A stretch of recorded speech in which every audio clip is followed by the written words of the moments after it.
des informations publiées par Reuters le 19 décembre, 6 agences de renseignement américaines affirment que le président russe, Vladimir Poutine, a toujours l'intention de conquérir l'ensemble de l'Ukraine et d'autres anciens territoires soviétiques en Europe. Depuis le début de la guerre totale lancée par Poutine en février 2022, ces agences n'ont cessé de mettre en garde contre le fait que ses ambitions dépassaient largement la Crimée et l'est de l'Ukraine. Cette évaluation correspond à celle des gouvernements européens. Ces rapports brossent un tableau radicalement différent de celui présenté par le président américain Donald Trump et ses négociateurs, qui affirment que Poutine recherche la paix. Ces rapports contredisent également les déclarations de Poutine lui-même, qui affirme ne pas avoir l'intention d'envahir l'Europe. La trompette soutient depuis longtemps, sur la base de prophéties bibliques, que Poutine a l'intention de reconstruire l'Union soviétique. Pour comprendre le rôle de Poutine dans les prophéties bibliques, veuillez lire Le prince de Russie prophétisé. Selon Ambrose Evans Pritchard du Télégraphe, le traitement défavorable réservé par le président Trump à Taïwan renforce sa réputation de traître envers les alliés des États-Unis et pourrait encourager la Chine à envahir l'île.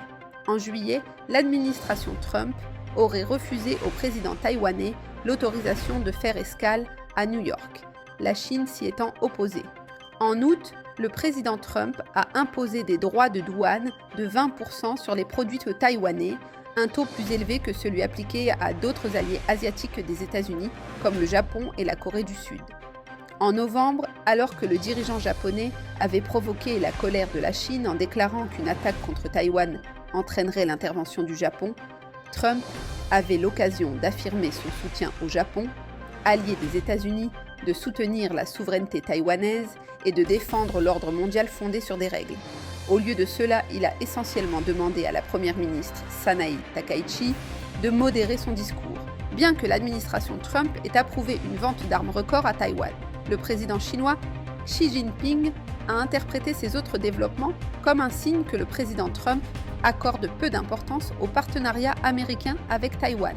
La Chine se prépare à mettre en œuvre son plan de longue date visant à s'emparer de l'île. Pour comprendre l'origine de la faible volonté des États-Unis et ce que cela implique pour la dynamique Chine-Taïwan, veuillez lire Les Anglo-Saxons selon la prophétie. Nous équipons notre Bundeswehr pour qu'elle soit puissante et résistante, et ce, le plus rapidement possible, a déclaré le 17 décembre le ministre allemand de la Défense, Boris Pistorius. Ces propos font suite à l'approbation par la commission parlementaire du budget d'un nombre record de 30 grands projets d'acquisition dans le domaine de la défense d'une valeur totale d'environ 60 milliards de dollars. Cela porte à environ 120 milliards de dollars la valeur totale des projets d'acquisition dans le domaine de la défense approuvés en 2025. Cette même semaine, l'Office fédéral allemand des cartels a approuvé la coopération entre KNDS et Rheinmetall pour le développement du nouveau char de combat Leopard 3. L'Allemagne est en tête de l'Europe en matière de militarisation rapide. Alimentée par la troisième économie mondiale, la course à l'armement de l'Allemagne dépasse de loin celle des autres nations européennes.